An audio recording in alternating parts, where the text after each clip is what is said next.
بہار شریعت۔ الحمدللہ رب العالمین والصلاة والسلام علی سید الانبیاء والمرسلین۔ ناظرین کرام، السلام علیکم ورحمۃ اللہ وبرکاتہ۔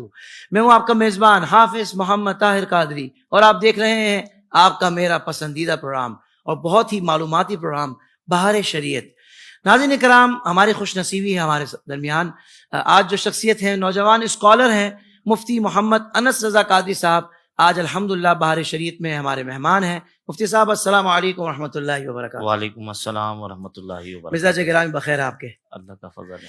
ناظرین کرام، آج میں آپ کو بتا دوں، آج کا جو ہمارا ٹاپک ہے نا اس ایپیسوڈ کا، وہ ہے فرشتے۔ اب بہت سارے سوالات ذہن میں لوگوں کے آتے ہیں کہ بھائی فرشتے اللہ کی مخلوق ہیں تو کتنی ان کی تعداد ہے؟ فرشتوں کے بارے میں جو اسلامی نظریہ ہے، عقیدہ ہے، وہ کیا ہونا چاہیے؟ آپ دیکھتے ہیں کہ معاشرے میں کچھ لوگ فرشتوں سے متعلق مذاق، مستی، مسخرے بھی کرتے ہیں، لطیفے بھی سناتے ہیں، ان کو شامل کرتے ہیں۔ تو اس کا شرعی طور پر کیا حکم ہے؟ آج ہم بہت ساری باتیں جانیں گے مفتی صاحب سے۔ مفتی صاحب، آپ کی اجازت ہو تو سوالات کا آغاز کیا جائے۔ بالکل، آغاز کیجیے۔ بہت شکریہ مفتی صاحب۔ پہلا سوال یہ ہے کہ ملائکہ یعنی فرشتے، اس سے متعلق اسلامی عقیدہ کیا ہے؟ سب سے پہلے یہ ارشاد فرمائیں۔ بسم اللہ الرحمن الرحیم، الصلاۃ والسلام علیک یا رسول اللہ وعلی آلک وصحابک یا حبیب اللہ۔ فرشتوں سے متعلق اسلامی نظریہ یہ ہے کہ یہ اللہ تبارک و تعالیٰ کی ایک نوری مخلوق ہے۔ صحیح۔ اللہ تبارک و تعالیٰ نے انہیں نور سے پیدا کیا ہے، اور انہیں اللہ تبارک و تعالیٰ نے اختیار دیا ہے کہ یہ جس شکل کو اختیار کرنا چاہیں وہ اختیار کر لیں۔ اچھا۔ اور یہی وجہ ہے کہ ہمیں احادیث طیبہ میں ملتا ہے کہ حضرت جبریل امین علیہ الصلاۃ والسلام حضرت دحیہ کلبی کی شکل میں آیا کرتے تھے۔ تو یہ اللہ تبارک و تعالیٰ نے انہیں مختلف شکل اختیار کرنے کا اختیار دیا ہے۔ لیکن یہ کہ کوئی یہ کہے کہ فرشتے اللہ کی مخلوق نہیں ہیں اور یہ صرف ایک تذکرہ ہے، تو یاد رکھیے گا ایسا کہنا کفر ہے، اور ایسا کہنے والا اسلام سے باہر نکل جائے۔ اللہ اکبر، اللہ اکبر، کتنا اہم ترین مسئلہ مفتی صاحب نے ارشاد فرمایا ہے۔ مفتی صاحب یہ بتائیں نا، تعداد کتنی ہے فرشتوں کی، اور پھر تھوڑا اگر ڈیٹیل میں جائیں تو پھر ان کی کیا کیا ڈیوٹیز ہوتی ہیں؟ جس کی جو ڈیوٹیز لگی ہوئی ہیں وہ مستقل ہیں یا اس میں تبدیلی بھی ہوتی ہے؟ دیکھیں، فرشتوں کی جہاں تک تعداد کے بارے میں سوال کیا جاتا ہے تو فرشتوں کی تعداد جو ہے وہ کسی کو معلوم نہیں۔ قرآن مجید میں اللہ تبارک تعالیٰ ارشاد فرماتا ہے وَمَا يَعْلَمُ جُنُودَ رَبِّكَ إِلَّا هُوَ، یعنی فرشتوں، یعنی اللہ تبارک و تعالیٰ کا جو جنود لشکر ہے جسے فرشتے کہا گیا، تو فرمایا کہ اس کو اللہ ہی جانتا ہے۔ اور جنود کی تفسیر میں مفسرین فرماتے ہیں کہ یہ عذاب دینے والے فرشتے ہیں۔ تو اللہ فرما رہا ہے کہ عذاب دینے والے فرشتے کتنے ہیں، وہ لشکر کتنا ہے، وہ اللہ جانتا ہے۔ تو باقی جو دیگر امور پر فائز فرشتے ہیں ان کی تعداد کا کون حساب لگا سکتا ہے؟ ہمیں احادیث طیبہ کا مطالعہ یہ بات بتاتا ہے کہ حضرت جبریل امین علیہ الصلاۃ والسلام ہر روز چوتھے آسمان پر ایک نہر ہے اس کے اندر نہاتے ہیں، اور جب آپ اس نہر سے باہر آتے ہیں تو اپنے پروں کو جھاڑتے ہیں۔ 600 پڑ ہیں، اور جب پڑوں کو جھاڑتے ہیں تو 70,000 قطرے گرتے ہیں، اور ہر قطرے کے بدلے اللہ تبارک و تعالیٰ ہر روز ایک فرشتہ پیدا کر رہا ہے۔ یعنی 70,000 فرشتے تو صرف جبریل امین کے روزانہ پروں کو جھاڑنے سے پیدا ہو رہے ہیں۔ اللہ اکبر۔ اور دیگر احادیث کا بھی مطالعہ کریں تو حضور علیہ الصلوۃ والسلام کی بارگاہ میں 70,000 فرشتے صبح حاضر ہوتے ہیں، 70,000 جو ہے وہ رات کو حاضر ہوتے ہیں، اور حضور علیہ السلام کی بارگاہ میں سلام پیش کرتے ہیں۔ اور یہ ایک بار آئیں گے اپنی پوری زندگی میں، پوری حیات میں ایک ہی باری ان کے لیے مقرر ہے، دوبارہ وہ فرشتہ حضور علیہ السلام کی بارگاہ میں نہیں آ سکتا۔ تو یہ ان کی تعداد کتنی ہے یہ تو اندازہ لگانا بہت مشکل ہے۔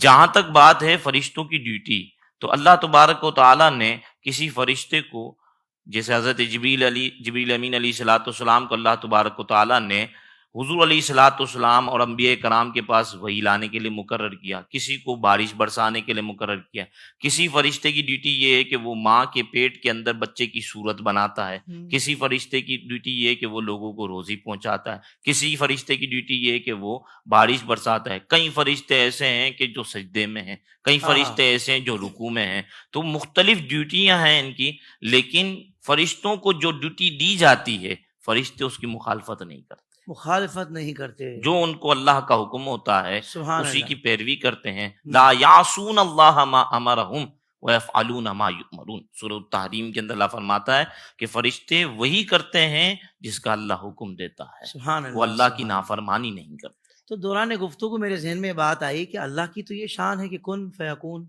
ارادہ فرما لے تو ہو جاتا ہے، تو اللہ ڈائریکٹ نہیں کر سکتا، یہ فرشتوں کی ڈیوٹی کیوں لگائی ہوئی ہیں؟ جو لوگ باتیں کرتے ہیں، میں اس تناظر میں یہ سوال کر رہا ہوں۔ دیکھیں اللہ تبارک و تعالیٰ کن فیکون کا مالک ہے، وہ جو چاہے پکڑ لے، لیکن اس نے اس عالم کو اسباب کے تحت بنایا کیا ہوا ہے۔ خوبصورت بات، واہ، مطلب یہ ہے کہ ہر چیز کا کوئی نہ کوئی سبب آپ کو نظر آتا ہے، جیسے اگر جو ہے وہ بارش برستی ہے تو بادل سبب نظر آتا ہے، صحیح، اللہ تعالیٰ قادر ہے، وہ بغیر بادلوں کے بارش کو واہ برساتا ہے۔ واہ واہ واہ، تو یہ عالم اسباب ہے، اللہ تبارک و تعالیٰ جیسے چاہے اس کو کما، یعنی اللہ کے پیارے، اللہ کے ولی بھی اگر مدد کریں تو بندہ یہی عقیدہ رکھتا ہے، بالکل یقیناً، یہی نظریہ ہے کہ اللہ کے ولی بھی مدد کرتے ہیں واہ، تو وہ در حقیقت اللہ ہی کی مدد ہے، ہاں اس کی دی ہوئی توفیق سے وہ کر رہے ہیں۔ کیا کہنے ہیں، سبحان اللہ سبحان اللہ سبحان اللہ۔ اچھا مفتی صاحب، یہ سوال بھی ذہن میں آتا ہے، ہو سکتا ہے لوگ اس پہ ڈسکشن بھی کرتے ہوں کہ فرشتے مذکر ہیں یا مؤنث ہیں؟ اللہ تبارک و تعالیٰ نے فرشتوں کو نہ مذکر بنایا نہ مؤنث بنایا، اچھا، اور اسی طریقے سے ان میں توالد اور تناسل کا کوئی سلسلہ نہیں، ٹھیک جیسے ہے، جنات ہے نا، جنات مذکر بھی ہوتے ہیں مؤنث بھی ہوتے ہیں، ان میں نسلیں بھی چلتی ہیں، صحیح، لیکن فرشتے جو ہے وہ ان چیزوں سے پاک ہیں، اللہ واہ تبارک و واہ، تعالیٰ نے انہیں نہ مذکر رکھا ہے نہ مؤنث رکھا ہے۔ صحیح صحیح، سبحان اللہ سبحان اللہ۔ اچھا بعض لوگ اس طرح کی بات بھی کرتے ہیں کہ بھائی فرشتے کوئی الگ سے مخلوق نہیں ہے، انسانوں کے اندر جو ایک اچھی قوت ہوتی ہے نا، اسی کو فرشتہ کہا جاتا ہے، تو یہ بات کس حد تک درست ہے؟ یاد رکھیے گا یہ فرشتوں کا سری انکار ہے، یہ انکار میں آئے گا؟ بالکل انکار ہے، اور ایسا عقیدہ رکھنے والا اسلام سے باہر ہو جائے گا۔ فرشتے اللہ کی مخلوق ہیں، اس نے ان کو پیدا کیا ہے، اور قرآن و سنت جو ہے وہ اس کے اوپر واضح جو ہے وہ اس کے دلائل موجود ہیں کہ یہ فرشتے جو ہے وہ کوئی اچھی قوت، اچھی صفت نہیں، بلکہ یہ اللہ کی ایک مخلوق ہے، باقاعدہ جیسے مخلوق ہے، انسان ہیں، حیوان ہیں، جنات بھی اسی طریقے سے اللہ کی ایک خاص مخلوق ہے الگ بالکل سے۔ بالکل صحیح۔ اچھا مفتی صاحب، میں اس طرف آؤں گا کہ کچھ لوگ فرشتوں کو لے کر ایسے لطیفے بناتے ہیں، ایسا عجیب قسم کا مذاق کرتے ہیں کہ جس میں نعوذ باللہ فرشتوں کی توہین ہوتی ہے۔ بعض اوقات اس طرح کی بات ہوتی ہے کہ بھئی خواتین بہت میک اپ کرتی ہیں، اور جب وہ منہ دھوتی ہیں تو اصل چہرہ سامنے آ جاتا ہے، اور فرشتہ جب آتا ہے روح قبض کرنے کے لیے تو وہ نعوذ باللہ اس طرح کی بات کرتے ہیں کہ فرشتہ آتا ہے تو کہتا ہے یار یہ وہی عورت ہے کہ جس کے لیے مجھے بھیجا تھا، یعنی اتنا چہرہ بدل جاتا ہے۔ تو اس طرح کی باتوں کو مذاق کرتے ہوئے اس میں فرشتوں کا ذکر لانا اور مذاق اڑانا، یہ اس پر کیا شرعی حکم ہے؟ یاد رکھیے گا یہ فرشتوں کی توہین ہے، اور فرشتوں کی توہین علماء اور فقہاء نے لکھا ہے کہ فرشتوں کی توہین کرنے والا دائرہ اسلام سے باہر ہو جائے گا۔ اللہ اکبر۔ تو چونکہ قرآن مجید میں اللہ تعالیٰ فرماتا ہے لا یعصون اللہ ما امرہم، اللہ تبارک و تعالیٰ جو انہیں حکم دیتا ہے وہ اس کی نافرمانی نہیں کرتے، وَيَفْعَلُونَ مَا يُؤْمَرُونَ، وہ تو وہی کرتے ہیں جو اللہ حکم دیتا ہے۔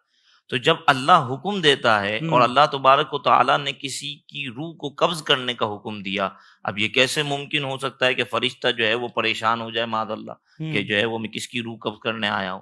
یہ صرف عوام کے اندر ٹھٹا کرنے، تمسخر کرنے، مذاق اڑانے، اور دین کی یہ اصول اور بنیاد جو دین کی چیزیں ہیں ان کی اہمیت لوگوں کے دلوں میں نہ ہونے کی وجہ سے یہ حرکات کی جاتی ہیں۔ اب اس میں مسئلہ صرف اس بولنے والے کے لیے نہیں ہے، جو اس کو سن کے ہنس رہا ہے، ٹھٹا کر رہا ہے، تالیاں بجا رہا ہے، داد دے رہا ہے، یہ سب جو ہے وہ تجدید ایمان کریں، تجدید ایمان کے ساتھ اگر ان کا نکاح ہے تو تجدید نکاح کریں، اگر کسی پیر کامل کے مرید ہیں تو پھر تجدید بیعت بھی کریں۔ یہ سارے احکامات جو ہے وہ آ جائیں گے۔ لوگ جو ہے وہ دین کے احکامات کو ہلکا سمجھتے ہیں، جبکہ جو ہے وہ انہی وجہوں سے، انہی چیزوں کی وجہ سے وہ اسلام سے باہر ہو جاتے ہیں۔ اور یہ وہ زمانہ ہے کہ جس کے بارے میں سید عالم صلی اللہ علیہ وسلم نے فرمایا تھا کہ ایمان کو بچانا ایسا ہی ہے جیسے جو ہے وہ ہاتھ میں انگارہ پکڑ لینا، اللہ کہ اگر جو ہے وہ بندہ پکڑے گا تو ہاتھ جل جائے گا اور چھوڑے گا تو ایمان چلا جائے گا۔ اللہ تو اکبر۔ ایسے زمانے کے اندر جب اس طریقے کی واحیات اور عجیب و غریب گفتگو ہوگی تو یاد رکھیے گا کہ اس سے جو ہے وہ ایمان برباد ہو جانے اور پھر آگے نسلیں چلنا، یہ سارا جو ہے وہ ایمان کی بربادی اور خرابی کا سبب چلا یعنی جائے کہ گا۔ خلاصہ کلام مفتی صاحب یہی ہم اس کو سمجھیں کہ شاعر اللہ اور شاعر اسلام جو ہیں ان کو مذاق میں کسی طور شامل نہیں کرنا چاہیے۔ بالکل بھی نہیں کرنا چاہیے، اور ذرا سی حقارت اور ان کے دل کے اندر ہلکا جاننا ان کو، یہ بندے کو اسلام سے باہر کر دے۔ اللہ مفتی صاحب، ہمارا تو یہ عقیدہ ہے کہ کائنات میں انبیاء کرام کے بعد سب سے جو افضل بشر ہیں وہ سیدنا صدیق اکبر رضی اللہ تعالیٰ عنہ ہیں۔ تو میرا سوال یہ تھا کہ جو رسل ملائکہ ہیں جن کو یہ درجہ ملا ہے کہ وہ ملائکہ میں رسل ہیں، تو ان سے بھی زیادہ صدیق اکبر افضل ہیں، یہ ارشاد فرما دیں۔ یاد رکھیے گا حضرت سیدنا صدیق اکبر رضی اللہ تعالیٰ عنہ سے متعلق جو ہمارا نظریہ ہے وہ یہ ہے کہ انبیاء کرام علیہ السلام کے بعد انسانوں میں ٹھیک ہے، حضرت سیدنا صدیق اکبر رضی اللہ تعالیٰ عنہ افضل ہے۔ بالکل ٹھیک۔ ہاں، اگر مکمل ترتیب دیکھی جائے تو اس میں انبیاء کرام علیہ السلام کے بعد جو رسل ملائکہ ہیں ان کا درجہ آتا ہے، اور ان کے بعد جو ہے وہ پھر حضرت سیدنا صدیق اکبر رضی اللہ تعالیٰ عنہ کا درجہ صحیح، آتا ہے۔ یعنی اگر یوں پوچھا جائے کہ حضرت جبریل امین افضل ہیں یا حضرت سیدنا صدیق اکبر رضی اللہ تعالیٰ عنہ افضل ہیں، تو اس میں یہی جواب دیا جائے گا کہ حضرت جبریل امین علیہ الصلوۃ والسلام افضل ہیں، چونکہ ان کو مرتبہ رسالت عطا کیا گیا ہے۔ سبحان اللہ، سبحان اللہ۔ ہو سکتا ہے بہت سارے ہمارے جو ویورز ہیں ان کو یہ بات نہ پتا ہو، آج اس بات کا بھی اضافہ ہوا ماشاءاللہ آپ کی نالج میں، کہ دیکھیں کتنا خوبصورت بات ہمیں سیکھنے کو ملی۔ مفتی صاحب یہ بھی بتا دیجئے کہ فرشتوں کے بارے میں کہا جاتا ہے کہ معصوم ہوتے ہیں، تو فرشتے واقعی معصوم ہوتے ہیں؟ یہی حکم ہے شریعت کا، یہی شریعت رہنمائی کرتی ہے، اور گناہ کا ان سے تصور نہیں ہے؟ بالکل یہ ارشاد فرمائیں۔ یاد رکھیے گا شریعت اسلام میں دو ذوات ایسی ہیں جو معصوم ہیں۔ صحیح۔ ایک حضرات انبیاء کرام علیہ السلام کہ ان سے گناہ ہو ہی نہیں سکتا، اور دوسرے فرشتے ہیں کہ ان سے بھی گناہ ہو ہی نہیں سکتا۔ ان دو کے علاوہ کسی اور کو معصوم ماننا، جیسے بعض لوگ اماموں کو معصوم مانتے ہیں، تو یاد رکھنا ان دو کے علاوہ کسی اور کو معصوم ماننا یہ اہل سنت سے خارج کر دے گا انسان۔ تو یہ دو ہی معصوم ہیں، ان دو کے علاوہ کوئی معصوم نہیں، اور ان پر جو ہے وہ قرآن و سنت سے نصوص موجود ہیں۔ اور ملائکہ سے متعلق تو میں نے آپ کے سامنے ابھی جو ہے وہ قرآن مجید کی آیت مبارکہ کا حصہ تلاوت کیا کہ لا یعصون اللہ ما امرهم، وہ اللہ کی نافرمانی نہیں کرتے، یعنی ان سے نہ بھول ہے نہ خطا ہے، کچھ بھی نہیں ہوتی ان سے۔ فرشتے ان چیزوں سے پاک ہیں، بس جو اللہ حکم دیتا ہے اس کی بجاوری وہ کرتے ہیں۔ قرآن نے گواہی دے دی، قرآن نے گواہی۔ سبحان اللہ، سبحان اللہ۔ اچھا مفتی صاحب یہ بھی ارشاد فرما دیں، ایک جملہ کبھی کبھی لوگوں کے زبان پر آتا ہے کہ یہ بات تو میرے فرشتوں کو بھی نہیں پتا تھی، یا یہ بات تو اس کے فرشتوں کو بھی نہیں پتا ہوگی، اس طرح کا جملہ کہنا کیسا ہے؟ یاد رکھیے گا یہ جو جملہ ہے کہ یہ بات تو میرے فرشتوں کو بھی معلوم نہیں، یہ اردو کا ایک محاورہ ہے، ٹھیک ہے، اور اس کا استعمال بندہ اس وقت کرتا ہے کہ جب اس کو کسی بات کا علم ہی نہیں ہوتا ہے، اس کے وہم و گمان میں بھی یہ بات نہیں ہوتی، کیونکہ اگر اس کے وہم و گمان میں یہ بات ہوتی تو وہ کہتا کہ میرے فرشتوں کو معلوم ہے، کیونکہ جو چیز بندے کے وہم و گمان میں ہوتی ہے، حدیث طیبہ کا بندہ مطالعہ کرے تو یہ بات پتہ چل جاتی ہے کہ فرشتوں کو جو کرامن کاتبین ہیں ان کو اس چیز کا علم ہوتا ہے۔ اسی لیے کہا جاتا ہے کہ جب بندہ ارادہ کرے گناہ کا تو فرشتوں کو یہ حکم ہے کہ وہ نہ لکھیں جب تک وہ نہ کرے، اور جب وہ نیکی کا ارادہ کرے تو لکھ لیں گرچہ اس نے نہ کیا ہو۔ واہ واہ واہ واہ واہ۔ تو یہ جو بندہ ارادہ کرتا ہے، جو اس کے ذہن میں ہوتا ہے، یہ فرشتوں کو معلوم ہوتا ہے۔ اب یہ جملہ جو کہہ رہا ہے کہ یہ بات تو میرے فرشتوں کو بھی نہیں معلوم، تو اس کا مطلب یہ بات میرے وہم و گمان میں بھی نہیں ہے۔ ہاں اگر وہم و گمان میں ہوتی تو فرشتوں کو تو معلوم، تو شرعی طور پر اس میں کوئی حکم نہیں لگے گا، کوئی حکم نہیں لگے گا۔ بہتر ہے کہ اس طرح کا جملہ نہ ہی بولے تو پھر بھی اچھا ہے، بچنا چاہیے، کیونکہ بندہ بسا اوقات ایسے جملے بول کے پھر مزید آگے کا سفر کرتا ہے۔ بالکل ٹھیک ہے۔ اچھا مفتی صاحب، موت کے فرشتے کو برا بھلا کہنا کہ ملک الموت کو بھی آج ہی آنا تھا، ملک الموت تھوڑا صبر نہیں کر سکتے تھے، اور اس طرح کے الفاظ کہنا، یہ کیسا ہے؟ یہ علماء نے اس کو کفر لکھا ہے اللہ۔ کیونکہ اس میں فرشتوں کی توہین ہے۔ کیونکہ فرشتے صبر کر نہیں سکتے تھے تو فرشتوں کو تو جو حکم ہے وہ تو وہی کرتے ہیں۔ فرشتے جو ہے وہ اپنی مرضی، اپنی خواہش، اپنی چاہت سے تو کچھ نہیں کرتے، وہ تو جو اللہ کا حکم ہے وہی کرتے ہیں۔ تو اب یہ کہنا کہ جو ہے نا وہ ملک الموت نے صبر نہیں کیا، تو یہ جو ہے وہ درست نہیں ہے، بلکہ اس کی وجہ سے، اس قول کی وجہ سے بندے پر حکم کفر آئے گا، تجدید ایمان کرے۔ اور بسا اوقات یہ بھی کہا جاتا ہے کہ یہ دیکھو ملک الموت لگ رہا ہے، ہاں یہ اس طرح کا جملہ بھی نہ ہو، کسی کی شکل عجیب سی ہوتی ہے نا کہ یہ دیکھو یہ تو ملک الموت ہے، تو اس کو بھی جو ہے وہ علماء نے منع کیا ہے کہ یہ بھی جملہ نہ کہا جائے کہ بسا اوقات کسی سے دشمنی ہوتی ہے تو اس کو دشمن کو آتا دیکھ کے کہتا ہے بندہ کہ یہ تو ملک الموت آ گیا، تو یہ بھی جملہ جو ہے وہ نہیں کہنا چاہیے، اس سے بھی بچنا چاہیے۔ تو مفتی صاحب ایک دم غم کا پہاڑ ٹوٹا ہو کسی کے اوپر اور کسی کا بہت ہی قریبی عزیز چلا گیا ہو، تو آپ نے کہا کہ یہ نہیں کہنا چاہیے، تو پھر اس کو پہلا جملہ منہ سے کیا نکلے یہ بھی بتا دینا۔ دیکھیں سب سے پہلے تو یہی جو ہمیں سکھایا گیا کہ ان للہ و انا الیہ راجعون پڑھیں، ٹھیک ہے، کہ ہم اللہ ہی کے لیے ہیں اور اللہ ہی کی طرف لوٹ کے جانا ہے، تو سب سے پہلے تو یہی۔ اور دوسرا یہ ہے کہ جب کوئی چلا جاتا ہے جی تو کیا کہا جاتا ہے؟ مرحوم۔ مرحوم کا مطلب ہی یہی ہے کہ اس پہ تو رحمت ہوئی ہے، کیونکہ دنیا کی قید و بند سے وہ آزاد ہو گیا۔ کیا کہنے واہ۔ اور حدیث مبارکہ کے اندر آتا ہے کہ الدنیا سجن المؤمن، کہ دنیا تو مومن کے لیے قید خانہ ہے اور وہ اس سے آزاد ہو گیا۔ صحیح۔ ایک بزرگ کو کسی نے خواب میں دیکھا کہ وہ دوڑتے چلے جا رہے ہیں، تو اس نے کہا کہ آپ کیوں اتنا دوڑ رہے ہیں؟